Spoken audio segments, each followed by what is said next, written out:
იმისათვის, რომ იგრძნოთ თავი სამშობლოში, მე ნიცა გვერდწითელი ქართულ გულის ძახილზე გიამბობთ.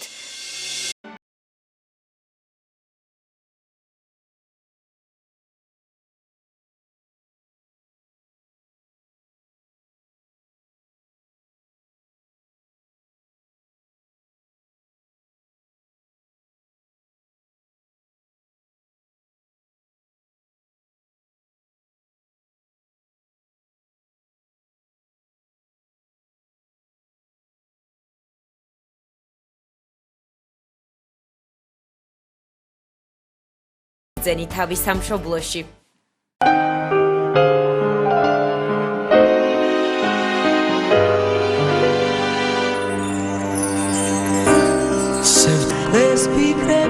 Take yourself back about a year ago to the Olympics and talk about the Federation had expressed concerns about that track, perhaps really the pilots going anywhere from 10 to 15 miles per hour faster than they should have been during the test runs, more than a year before, almost a year before the Olympics, in plenty of time to try and do something about it.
მაგრამ ხელა სიჩქარე მე არ ხონდა 21 ვანი ვითარებდი, მაგრამ ამან 150 ის ადაკრიფა 155 სიჩქარე როგორ აკრიფა მაინუმა იმ პატალა ბიჭმა როგორ აკრიფა იფიქრა ან საქართველოს გავახარებან ამდა დავიღუპო საქართველოს გულის შეესტირა თავის თავი.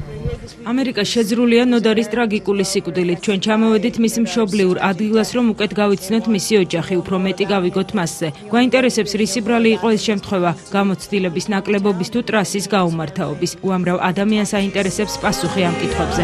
სწორედ ამიტომ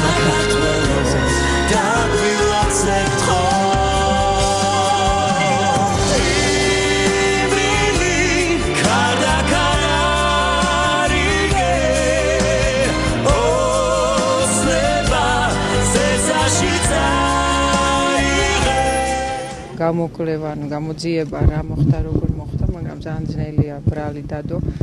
ეს კი შეგვიძლია თქვა, რომ გვინდა რომ ეს არასდროს აღარ გამეორდეს. დავამშვიდობეთ სპორტსმენს, ქართველს, ვაჟკაცს, რომელსაც 10 დღის წინ შეიძლება არავინ არ იცნობდა და გაიცნო არა მარტო მთელმა საქართველომ, გაიცნო მსოფლიო.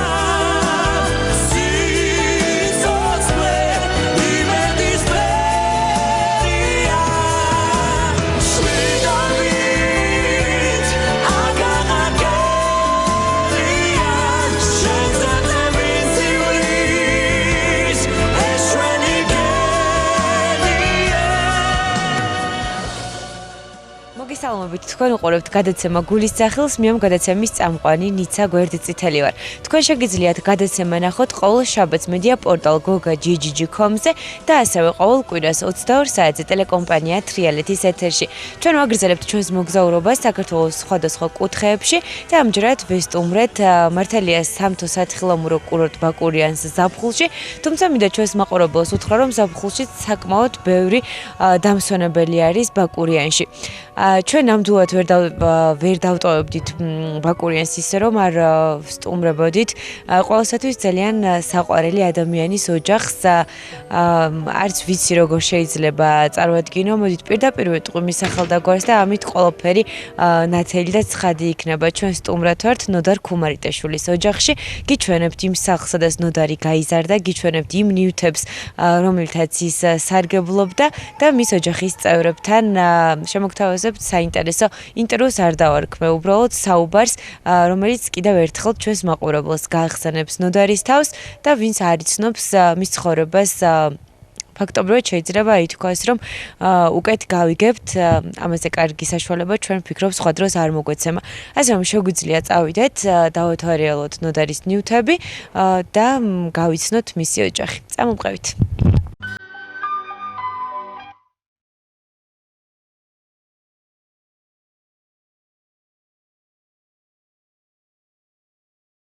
შემოვედით სახლში, სადაც მარიამი დაგხვდა, ნოდარის და მარიამ გამარჯობა, მოგესალმები. დიდი მადლობა რომ დაგგვთანხმდი ინტერვიუზე და ხარ ესე იგი ჩვენი მასპინძელი დღევანდელ დღეს.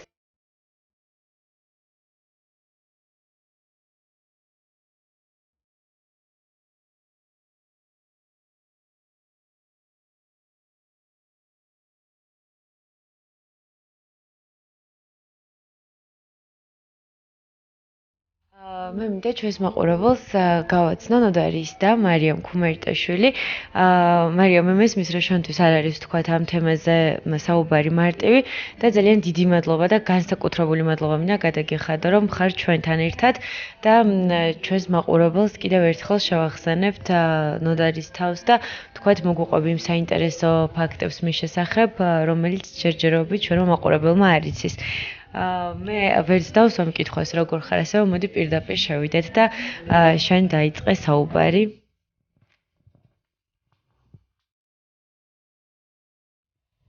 დიახ, ეს არის ნოდარის ოთახი, ეს მუზეუმი. მუზეუმს ვაშენებთ ეკლესიის ტერიტორიაზე, სადაც ახლა ნოდარის მემორიალია და დაახლოებით ალბათ 2 თვეში დავამთავრებ და ნოდარის ნივთებს გადავანაცვლებთ მუზეუმში. საინტერესო იქნება ჩვენ მოყოლისთვის რომ გითხრათ ეს იდეა თქვენი ოჯახის წევრების იდეა იყო რომ მისი მუზეუმი გაიხსნას სწორედ ამ ადგილას თუ თქვათ მოსახლეობის მოთხოვნაც იყო. ანუ თავიდან ნოდარის დაკრძალვის იდეა საპატრიარქოდან მომდინარეობდა, შემდეგ მუზეუმი გადავწყვეტეთ, იმიტომ რომ ხედავთ ალბათ ძალიან ბევრი ნივთი დაგროვდა ნოდარის, ეს არის გამოგზავნილი კანადიდან, თვითონ ნოდარის პირადი ნივთები. და ძალიან ბევრი მნახველი ყავს როგორც საქართველოდან, ისე უცხოელი ტურისტები და ამიტომ მგონი ლოგიკურიც იქნებოდა რაღაც მუზეუმის სახე მიგვეცა და მისი მემორიალის გვერდით აგვაშენებინა მუზეუმი. ანუ ამდენად ხვდები, როდესაც ჩამოდიან თქვათ უცხოელი ტურისტები, მოდიან და ხშირი სტუმრები არიან. ხულში ზამთარშიც და თითქმის ყოველთვე მაინც თითო ტურისტი ყავს სტუმრად. და ზაფხულში განსაკუთრებით კი ანუ მე ხშირად აქეთ არ ვარ ბაკურიაში, ძირითადად თბილისში ვარ და ეს ჩემი მშობლებისთვის ალბათ ხვდებით რომ ცოტა მძიმეა, მაგრამ მსუბუქდებათ და ის ფაქტიც უფრო მსუბუქებს იმას, რომ მოდიან ხშირად ახსენდებათ ნოდარი და ან მივიწყებას არ მიეცა მისი სახელი, ასე რომ მინდა აღვნიშნო რომ ძალიან კარგია. ზოგადად, მაგრამ ცოტა უმძიმთ ყოველ წუთას ეს ყველაფრის ახსნა, მაგრამ ყველას ძალიან დიდი მადლობელი ვარ, რომ დარავიწყდებათ ნოდარის სახელი. კი, ანუ დავიწყებდი იქიდან, რომ ეს არის 2010 წელს გადასცეს როგორც ყველა სპორტსმენის ოლიმპიურ სპორტსმენის ფორმა, რომელიც საქართველოში ჩამოიტანეს შემდეგ. ეს საქართველოში დაუმზადეს მეგობარ დეიდაშვილი შემდეგ გადაგაცვალა ისიც. ეს გახლავთ წლევანდელი 2014 წლის ოლიმპიური ფორმა, ანუ შიგნით ამოთავსებული ყველა ის ეს გამოაგზავნეს? კი, ანუ ყოველ წელს ყოველ ოლიმპიადაზე აგზავნიან როგორც კიდევ მონაწილე ოლიმპიელს ისეთვლიან და რა ვიცი, შესაძლოა მინდა რომ დიდი მადლობა უთხრა მათ. ბოტასები, რომელიც ჩარშენ ჩამოიტანეთ ამერიკელმა გოგონამ, რომელსაც ქვია ამბერი და ყოველ წელს სტუმრობს ხოლმე. ეს ბოტასებიც ანუ ოლიმპიადაზე 2010 წელს ამბოტასები ჩავიდა და შემდეგ მას აქ ფონოდარი საწერია. რაღაც სიმბოლურად ჩამოიტანა შარშან აქ და გადაწყვეტით რომ დაგვედა მუზეუმში. ეს არის ნოდარის ჩაფხუტი, რომელიც ექსკლუზიურად დაამზადებინეს ნოდარისთვის. ამასაც ეს არის სპეციალური, ციგის ფეხსაცმელები. ეს არის ბურთი, რომელიც გაიმართა 2013 წელს ნოდარის ჩემპიონატი ფეხბურთში და შემდეგ ამოგვიტანეს ბიჭებმა. ეს მისი თხილამურებია, რომელთაც ყოველ ზამთარს ვარჯიშობდა.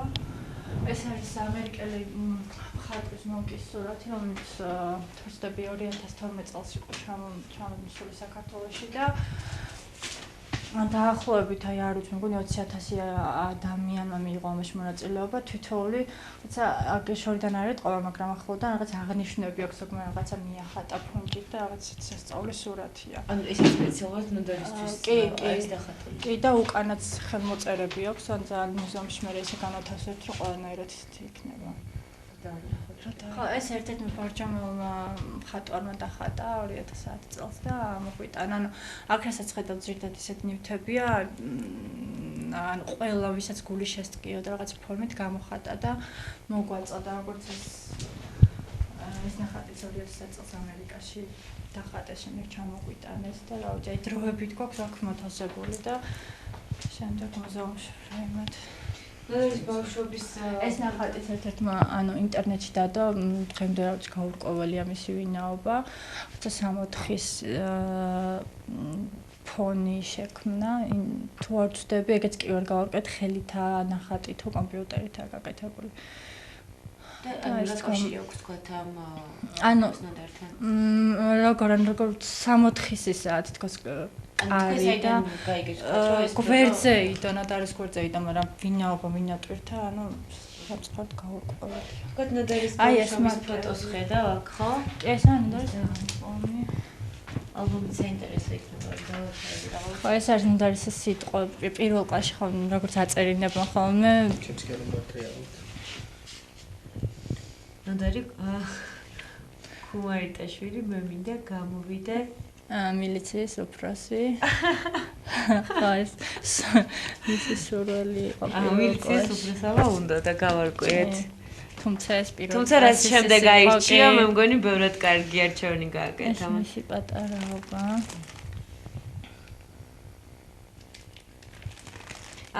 თქვენ შორის ასაკობრივი სხვაობა რამდენი იყო, მარიამ? 4 წელი. და თქვენ შეიძლება ვიგულისხმოთ, რომ ერთი სამეგობრო წრე ყავდათ, თუ მაინც ეს 4 წელი ესეთი სხვაობა იყო, რომ სხვადასხვა არა, იცით რა, დიდი სხვაობა არ ყოფილა, ეს მის მეგობრებთან ერთად სადღაც პირველი შეკრება ეს, როდესაც მიდიოდნენ გერმანიაში. მაშინ ბევრნი იყვნენ გუნდში. ბავშვობიდან ფაქტობრივად შეგვიძლია ვთქვათ, რომ გატაცებული იყო. აი, ამას აკეთებდნენ. დაახლოებით მე-7 კლასში. ესენი უკვე საბერძნეთში არიან. რა ვიცი, აი სულ დადიოდნენ ძალიან ხშირად, ქონდა ჩიკრებები, ძალიან ბევრნი იყვნენ, მაგრამ რაღაც მიზეზების გამო მე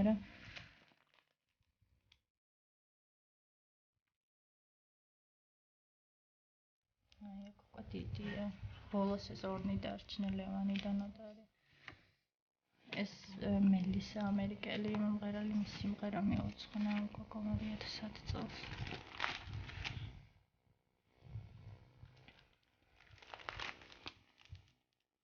ზამთარში სრიალებდა გამომრავლზე და ასე. ესენი უკვე 2010 წელს როდესაც წავიდნენ ოლიმპიადაზე, მაშინ აკეთებდნენ წვრთნელთან ერთად. ეს სტენდი გაუკეთეს სკოლაში და ეს სურათი. ოპონენტში სწავლობდა, ხო? კი. ეს არის ოლიმპიური ჯილდო, რომელიც რა ვიცი, რაღაც მსოფლიოში 4-ს აქვს და ამ ჯილდოთ შეგვიძლია ოჯახის წევრებს ყოველ ოლიმპიადაზე დასწრების უფლება.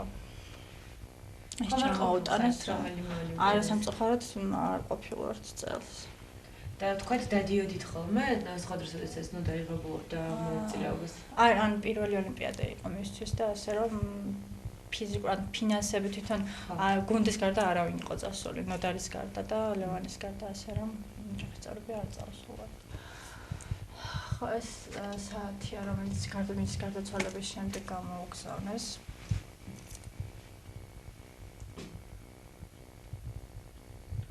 ფაქტობრივად მარიამ აქ რასაც ვხედავთ ნიუტებს ძირითადად მის გარდაცვალების შემდეგ არის ხო აქ როგორ იყო ის მემორიალი კანადაში თვითონ გახსნილი ვისი და დღემდე მიაქვთ რაღაცეები და შემდეგ ხდება გამოგზავნა კი აი ძალიან ისეთი უნდიშნელა მაგრამ ძალიან ისეთი ნივთებიც კი გამოაგზავნეს აი ბავშვის თმის სამაგრებიც კი გამოგზავნილი იყო აი ნახეთ ძალიან ისეთი რაღაცეები.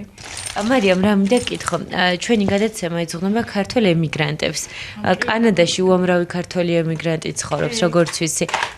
ან სხვადასხვა ქვეყნებიდან თქვა თუ არის მათი გამოგზავნილი ნივთები? აი, აბსოლუტურად რასაც ხედავთ, კანადიდან არის მემორიალთან მიტანილებია. აი, ქართველი ემიგრანტების გამოგზავნილი ნივთები თუ არის ამას კითხულობ. ის რა არის, ანუ მიწერილი ესე რა ვთქვა, არ ქონდა სათითაო თვითონიც გამოგზავნა, მაგრამ ალბათ ბევრი ქართველი ემიგრანტიც კი შეგვეხმიანა და ისინიც იყვნენ იქ მისულები, ასე რომ აი რა ვიცი, ძალიან ბევრი ეს ბავშვის შეიკი. აი ყველამ რაღაცა ისეთი გამოხატა, აი თუნდაც ეს ხელთათმანი, რომელიც ბავშვისაა და ყველა რაღაცით გამოხატავდა. თავი არის რომ ნამდვილად გულით აქვთ გამოგზავნილი. ეს არის ოქროს მედალი ნოდარის სახის გამოსახულებით, რომელიც ანუ პირველად გასმის გამოდავლიდიადაზე ჩამოვიდა და ანუ აღნიშნა მან რომ ეს მედალი ოქროს მედალი მე არ მეკუთვნის და ეკუთვნის ნოდარის და მან მეორე ოქროს მედალი დაამზადებინა ნოდარის სახის გამოსახულებით და ჩამოგვიტანა. ეს მონაკოს პრინცი როდესაც იყო ჩამოვიდანებული მაშინ. მე რეალურად გულწრფელად რო ვთქვა, ხო არ ველოდი აი ამდენ ნიუტს თან რაღაც გავიცებული ვარ, იმიტომ რომ ყველაფერი კიდე არ ჩანს. და ყველაზე მეტად რაც მიხარია, რომ როგორც აღნიშნე მარიამ შენ მის გარდაცვალების შემდგომ არ წყდება ვთქვათ ეს და პირიქით უამრავი ადამიანი აფასებს კიდე. და აი არ ვიცი, ბავშვებიც კი აი სკოლაში ზოგი ზეიმს აწყობს, ეს სულ რაღაცა ყოველთვე მესმის, რომ ეს ნოდარის საპატივცემლოდ ეწყობა ყოველთვის. აი ამის შესახებაც რომ გითხრათ შეიძლება ეს რა არის? დიახ, ესეც ერთ-ერთი ნოდარის საპატივცემლოდ ამზადებული მედალია. ჩამოტანე. მახსოვრო წერილებია, ვინც მოდის აბსოლუტურად ყველატოს, ანუ არა მარტო ქართულ ენაზე, ჩინურ, ინგლისურ, რუსულ. მოდით ჩვენც გავაკეთებთ ჩვენს წარწერას გადაცემის სახელით.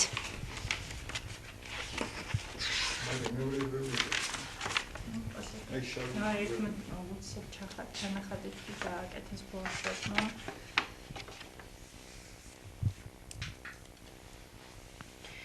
აი, კი შეგიძლია პორტრეტ შეივსოს.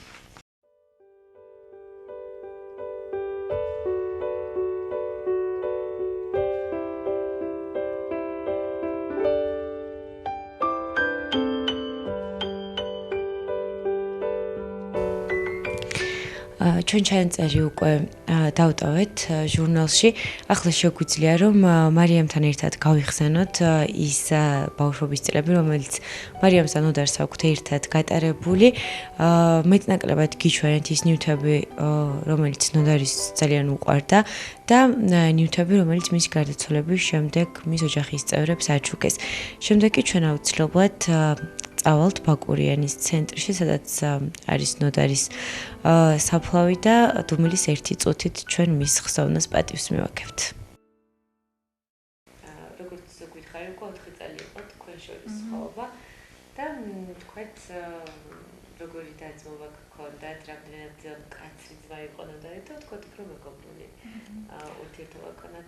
ხო, ანუ ზოგადად კაცრი ძმის იმიჯს იქმნიდა, მაგრამ ჩემთან ურთიერთობაში არ იყო ისეთი მკაცრი, როგორც უფროსი ძმები არიან ხოლმე. ანუ ყოველთვის ცდილობდა, რომ ანუ არ მჭირდებოდა იმის ანუ არ ვწხდიდი უძილებულს რაღაც ჩემს რომ კაცრი ყოფილიყო.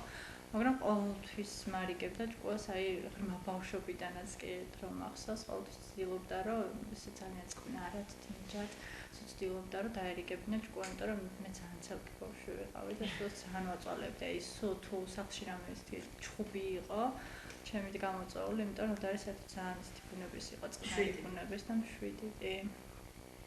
და ან დიდობაშიც უკვე მანს ყოველთვის დავამთავრე, იქ წავედი და ყოველთვის პირველ ადგილზე აყენებდა ჩემს სურვილებს, ანუ ის რომ მე მინდოდა თბილისში გადასვლა მომზადება სწავლა, ეს იყო იმისთვის არის უპირველესი და ყველანაირად როგორც კი დაახლოებით 2010 წლის დასაწყისს მას დაენიშნა ხელფასი, მთელი ეს თანხა ცდილობდა რომ მოეხმარა ჩემთვის, რომ აი მარიმ მქონდა ისწავლოს, ან მე რაც მინდოდა ის იმისთვის რა ვიცი, კიდევ მეორე პირველი იყო.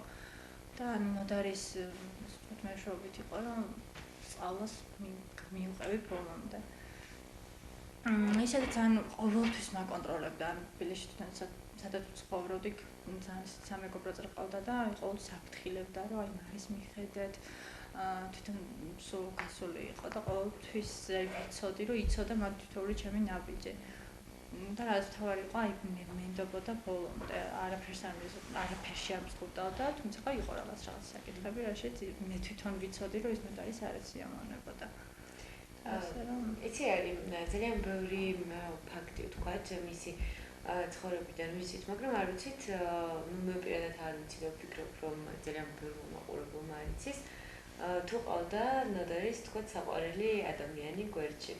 ხო, ანუ ყველას კითხვა ხოლმე, ყველას აინტერესებს, იმიტომ რომ ისეთი ასაკი ჰქონდა.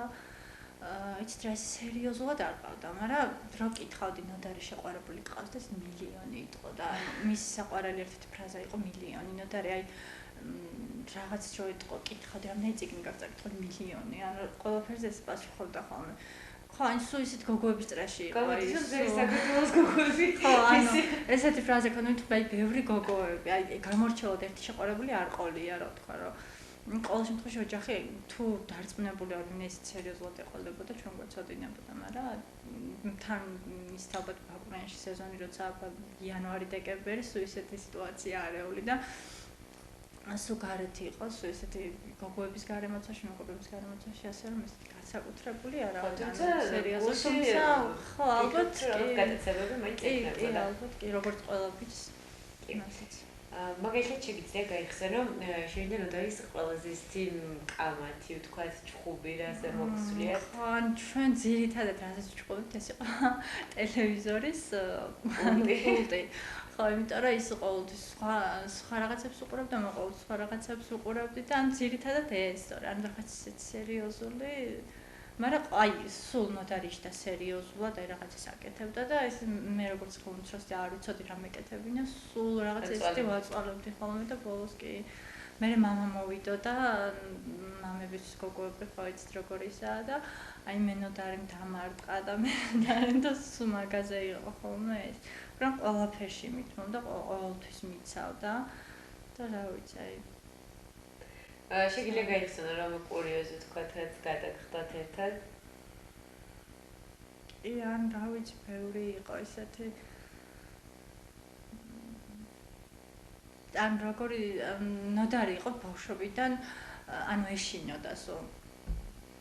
და ანუ აი სიბნელეში ღამე აი დაახლოებით რო ვიყავით ის მეოთხე კლასში და მე პირველ კლასში ღამე გარეთაც კი ეშინოდა ხოლმე გასვლა და აი მე ყოველთვის რაღაცას ვუწყობდი ხოლმე, ანუ სულ მე ვუდავდა რომ აი მარი გახვეწები რა გარეთ გამყევი და ან დედათ მეზობელთან გაგვიგზავნე და მეც ნოდარის ერთად უნდა წავსულიყავი და აი რა ვიცი ხანსად დავემალებოდი და ვაშინებდი და მოკლედ როგორც ალბათ ყველა და-ძმას შორის და ყველა ბავშვებს შორის ხდება ხოლმე ესეთი მსგავსი. მაინტერესებს ნოდარის გარდაცვალების შემდეგ თქვათ აი როგორ აკეთებთ ცხოვრებას, სადაც ეხლა ოჯახში ვართ, მოსწავლეების წვრა ჩვენ აღნიშნე რომ უამრავი ადამიანი მოდის ნახულობს, თქვათ გამოხატავს თავის პატივისცემას. შენ ცხოვრება როგორ გაგრძელდა? როგორც ვიცი, ყავს 2 წლის შვილი. ნია. კი, ანუ იცით რა არის, თავიდან ანუ ცხოვრების გაგრძელება კი არა, ალბათ უფრო ცხოვრება კი არა, არსებობა ერქვა იმას, რასაც ჩემი ოჯახი, როგორც ჩემი ოჯახი იყო. და დღემდე ანუ ისევ ცხოვრობთ, რომ მიჩვეული ვიყავით ჩვენ ნოდარი ყოველთვის ამ ძალიან ხშირად იყო წასული სასწრაფოდ და ნაი უნდა მოვიდეს, აი დღეს ჩამოვა, ხვალ ჩამოვა და თითქოს ეს 4 წელი ისე გავიდა, რომ აი დღემდე ველოდებით და აი ვერ წარმომიდგენია, აი ვერც მე და ვერც ჩემ მშობლებს, რომ ის აღარ არის. ან რაღაცა მოლოდინის რეჟიმში ვცხოვრობთ დღემდე. და დედა როგორც ცოცხალს ზოგადად ისე ვიხსენიებთ, უფრო ტაძარმა გადაგვატანინა ეს ყველაფერი.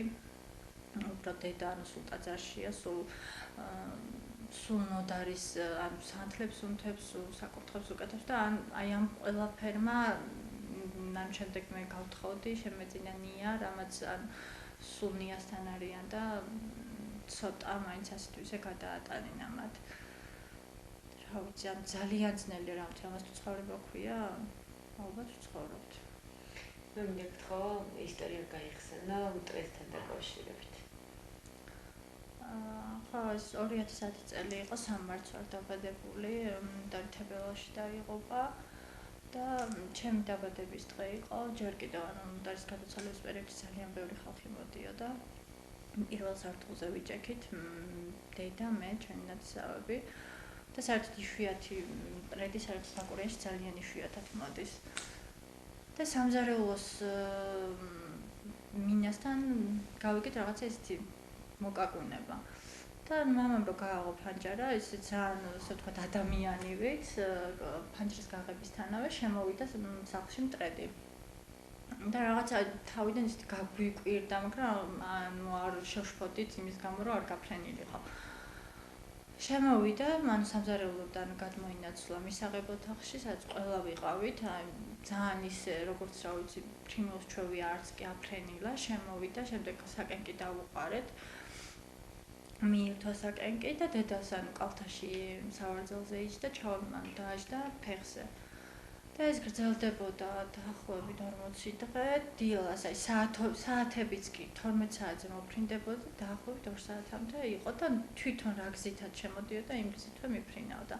და ბოლოს ნოდარის 40 დღე, მე 40 დღე იყო, როდესაც საფლავზე ნახეს ის მტრედი, ამის მე ჩვენს მტრედი არ მოფრენილა. ანუ საფლავზე იყო ის მტრედიც? კი, ანუ ბიჭებს უნახავთ საფლავს და შემდეგ აღარ მინახავს. არც ვიცი რა უნდა ვთქვა ამ დროს. ვთქვათ მოძღვრის კომენტარი იქნება საინტერესო. ხო, ანუ იცი რა, ყველა იმდენემდე გაოცებულები იყვნენ ფაქტით, რომ ალბათ რა ვიცი, ყველაფერი ღვთისნებაა და ესე კონკრეტულად არავის არაფერი არ უთქვამს. იმდენემდე ნათელი და ყველაფერი ისეთი იყო, აღარავის არაფერი აღარ უთქვამს. დღევანდელი გადაცემა არ იქნება მარტივად სანახავი. თუმცა საჭირო არის, რომ ეს გადაცემები გავაკეთოთ და არ დავივიწყოთ ის ადამიანები, რომლებსაც საქართველოს სახელი ნამდვილად ასახელეს საზღვრებს მიღმა. შენს სამომავლო გეგმებზე მინდა გკითხო, რას აპირებ მომავალში და რჩევა, რომელიც ცხოვრების ბოლომდე გემახსოვრება ნოდარისგან. ანუ ამში დაიხო დაამთავრა უნივერსიტეტი, იურიდიული ფაკულტეტი და 2 წელი მაგისტრატურაში გაგრძელებას და რატო ერთ შემიძლია მეციური?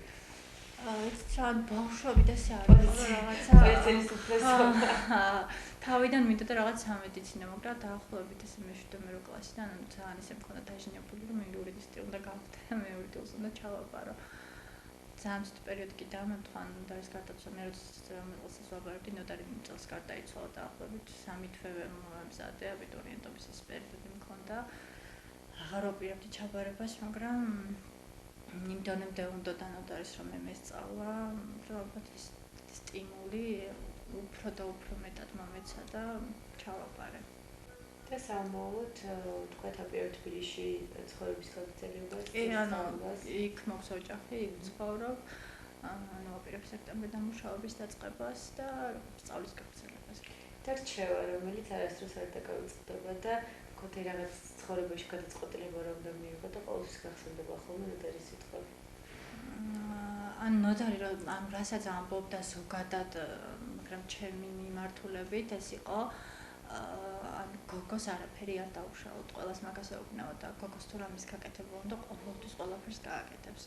ანუ თავის სამეგრელო წრეში ამბობდა, რომ მიეცი გოგოს ყოლობის უფლება, მაგრამ ანუ დააკონტროლა, აი ყველაფერში მენდობოდა აბსოლუტურად და ვერასოდეს სულ მეუბნეოდა, არასოდეს არ მითხრა ტყუილი, მითხარის წარეს იმართლე, ოღონდ ნუ მეტყვი ტყუილს, აი მაგას მიმაურებდა ალბათ ყოველთვის.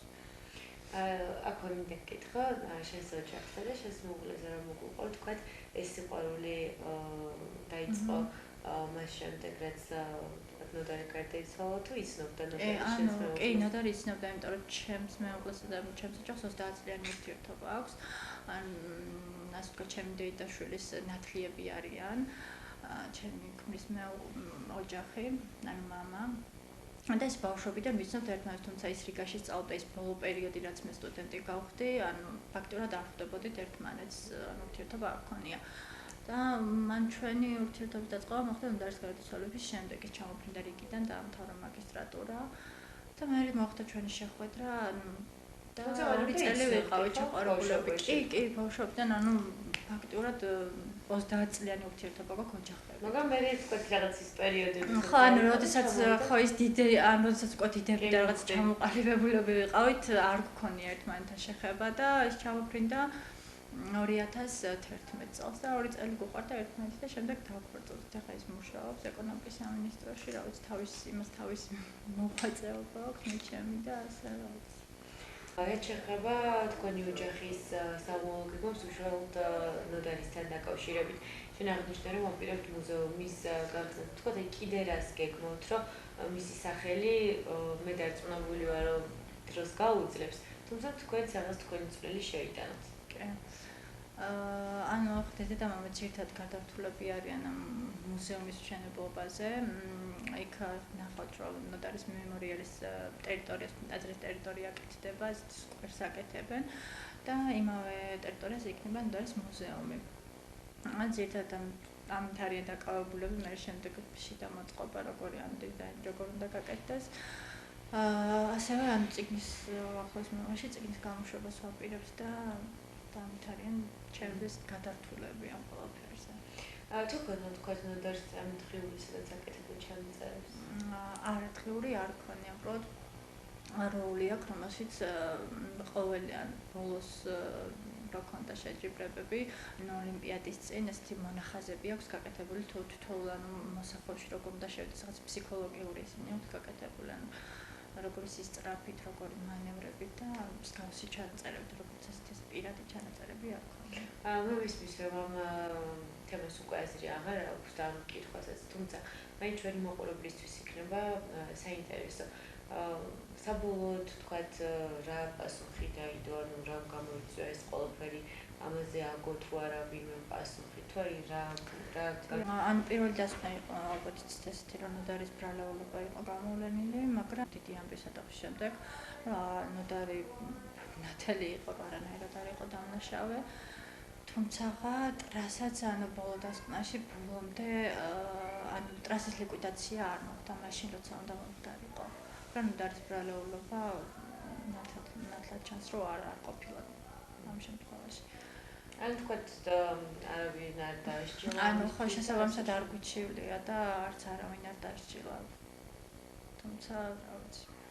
კონდეთ მსოფლიო მიწის რომ იცით რა ისეთი პერიოდი იყო რომ ჩვენ როს ნოტარის ამბავი გავიგეთ ან რა ვიცი ეს ვისაც არ გამწდი ალბათ ისე ვერ გაიგებს და მართლა არც გააგებინოს ან ფაქტურად შოკში ვიყავით ის პირველი 40 დღე შემდეგ ისეთი პერიოდები იყო რომ ან ჩივილი და ან ჩემებისთვის ძალიან მძიმე იყო იცით ის ჯერ ის გადასატანად რომ ესეთი ამბავი შეგობთხა და მე ის გადასატანად რომ შენ უნდა იჩილო და იარო სასამართლოებში და ამ პროცესებს მიყვე ანუ ხო აი ძალიან ძნელი არ ვიცი ძალიან აი შეიძლება ბევრმა ვერ გაიგოს და დღემდე ვერ ანუ ბევრს ის კითხვა აქვს აი რატო არ იჩივლეს და აი თუ ამათვის მარტო ეს კითხვა ადვილია რომ არ იჩივლეს და ესე გამტყუნა შვილი და აი რა ვიცი აზრი არ ქონდა იმიტომ რომ თვითონ ფსიქოლოგიურად ხო ძალიან რთული იყო ჩემებისთვის იმიტომ რომ ძალიან ბევრი ბარიერის გადალახვა უწევდა და მე თვითონაც არ დაუშვებდი იმას რომ რა სიცოცხლეც ქონდა აქვთ დარჩენილი ის სიცოცხლე კიდე ამისთვის შეელია და რა ვიცი ძალიან რთულია ეს ამ საკითხთან კი, გათანხმები. ძალიან დიდი მადლობა, მარიამ, კიდევ ერთხელ გადაგიხარო ინტერვიუზე, საინტერესო მოგესალმებით, გიზრდ წარმატებას და ის დავიტოვებ, რომ უკვე შემდეგ გადაცემას, როდესაც ჩვენ უკვე ზამთარში ჩავწერთ ბაკურიანში, შეგვიძლია რომ ვნახოთ მუზეუმი. აუცილებლად. სადაც უფრო ცლად იქნება ნოდარის ნივთები წარმოდგენილი და ყოველთვის რომელიც მას აჩუქეს გემშვიდობები საუკეთესო სურვილით და გისურვებ რომ შენი შვილი იყოს ძალიან ბედნიერი და იხაროთ მთელმა ოჯახმა მისი წარმატება. თქვენ ესეთი ყურადღებისთვის და რა ვიცი მინდა მადლობა უთხრა უბრალოდ მსოფლიოს ყველა მცხოვრებს, იმიტომ რომ აი ვიმეორებ ჩინელებმაც კი სამახსოვრო წერილები და ლექსები გამოუგზავნეს ნოტარის და ყველა საშუალება არ მქონია რომ საპასუხო წერილი და სამადლობელო წერილი გამეგზავნა, რომ ყველა ეთერით სარგებლობ და ყველა ესეთი გადაცემით და აი ყველას მადლობას ვუხდით თითოეული აი არ ვიცი წერილისთვის, ყურადღებისთვის და მადლობელი ვარ აბსოლუტურად მთელი მსოფლიოს მოსახლეობის. და აქვე ბოლო კითხვით მოგმართავ, ჩვენს გადაცემას ჰქვია გულის ზახილი. რა არის შენი გულის ზახილი? ალბათ რა ვიცი, როგორც ყველა ნორმალური ადამიანის ყოველთვის პირველ რიგში თლიანად მსოფლიოში იყოს მშვიდობა, გამომდინარე აქედან საქართველოში მშვიდობა იქნება და ყველას ოჯახი და ყველა ადამიანი ჯანმრთელი იყოს იმისთვის, რომ მშვიდობა იყოს ქვეყანაში და ყველას ოჯახში. ძალიან დიდი მადლობა, ჩვენ როგორც გითხარით, ახლა გადავინაცვლებთ ნოდარ ქუმარიტაშვილის საფლავთან და დუმილის 1 წუთით მის ხსოვნას მივაგებთ პატივს, ასე რომ შეგვიძლია წავიდეთ.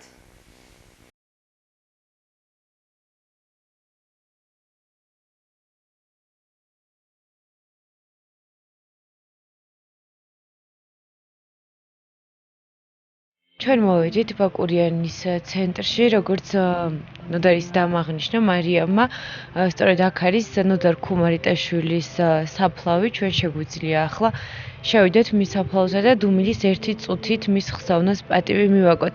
ასევე გიჩვენებთ ჩვენი ოპერატორი კადრებს, სადაც მიმდინარეობს ნოდარ ქუმარიტაშვილის მუზეუმის მშენებლობა, რომელიც დაახლოებით 2014 წლის ნოემბრის თვეში უნდა გაიხსნას.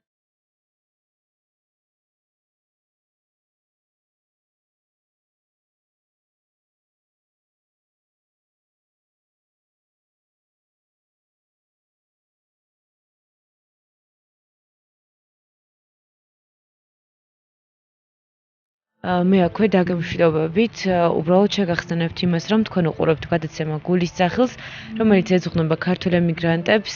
მე ვარ გადაცემის წამყვანი ნიცა გვერდწითელი და თქვენ შეგიძლიათ გადაცემა ნახოთ ყოველ შაბათს მედია პორტალ goga.gg.com-ზე და ასევე ტელეკომპანია თრიალეთის ეთერში ყოველ კვირას 22 საათზე. ასევე შეგახსენებთ ჩვენი Facebook-ის მისამართს, თქვენ ახლა ეკრანზეც ხედავთ ჩვენი Facebook-ის მისამართს, ქართული შრიფტით შეგიძლიათ შემობრძანდეთ, აკრიფოთ გადაცემა გულის სახილი. მადლობა რომ გვიყურეთ.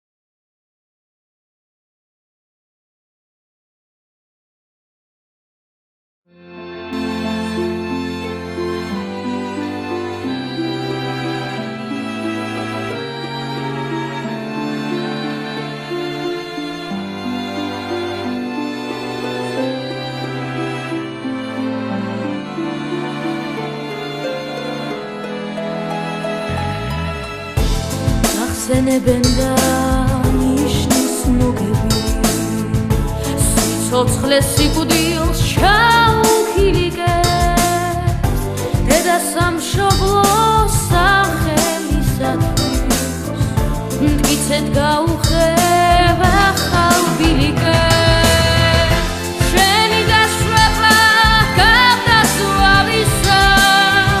ზრათვა ქარიშხლის Mena urqebis sulis alisa